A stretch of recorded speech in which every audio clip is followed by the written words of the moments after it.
Praise Lord. ഈ മെലീത്തിയൽ പൗലോസ് കുറെ വിറക് പെറുക്കി തീയിലേക്കിട്ടപ്പോൾ ഒരു അണലി ചൂട് നിമിത്തം പുറപ്പെട്ടു എന്ന് വചനം പറയുന്നു.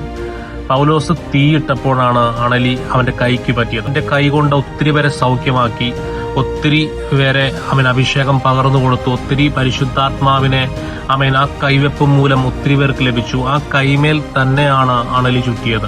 ഇന്ന് ഞാൻ പറയുന്നത്, അഭിഷേകത്തിനെതിരെ പോരാടുന്ന ചില പൈശാചിക മണ്ഡലങ്ങൾ തകർന്നു പോവുകയാണ്. തീയുടെ ചൂട് വർദ്ധിച്ചപ്പോഴാണ് അണലി പുറത്തു വന്നത്. അതേ തീയിൽ തന്നെ പൗലോസ് അണലിയെ കുടഞ്ഞിടുന്നു. ചില ആഭിചാരങ്ങൾ തിരിച്ചടിക്കാൻ പോവുകയാണ്. നിനക്കെതിരെ ശത്രു വെക്കുന്ന ചില ആഭിചാരങ്ങൾ തകർന്നു പോകും. ഈ ദിവസങ്ങളിൽ പരിശുദ്ധാത്മാവ് പറയുകയാണ്, നിന്നെ ബലപ്പെടുത്തുന്ന ഒരു ദൈവത്തിന്റെ കൃപയുണ്ട്.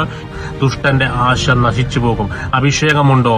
നീ ഒരു പൗലോസിനെ പോലെ മെലീത്തിയിൽ രോഗികളെ സൗഖ്യമാക്കും. നിന്നെ എവിടെ എത്തിക്കത്തില്ലെന്ന് പറഞ്ഞാലും ദൈവത്തിന് നിയോഗമുണ്ടെങ്കിൽ എന്ത് കാറ്റടിച്ചിട്ടാണെങ്കിലും നിന്നെ എത്തിക്കേണ്ട ദേശത്ത് കർത്താവ് എത്തിക്കും, ഒരു യോനി എത്തിച്ചതുപോലെ. അതുകൊണ്ട് കർത്താവിന്റെ വേല ചെയ്യുന്നവരെ പരിശുദ്ധാത്മാക്കളെ ശക്തമായി മാനിക്കട്ടെ, ശക്തമായി അഭിഷേകം ചെയ്യട്ടെ. ദൈവം ധാരാളമായി അനുഗ്രഹിക്കട്ടെ. God bless you.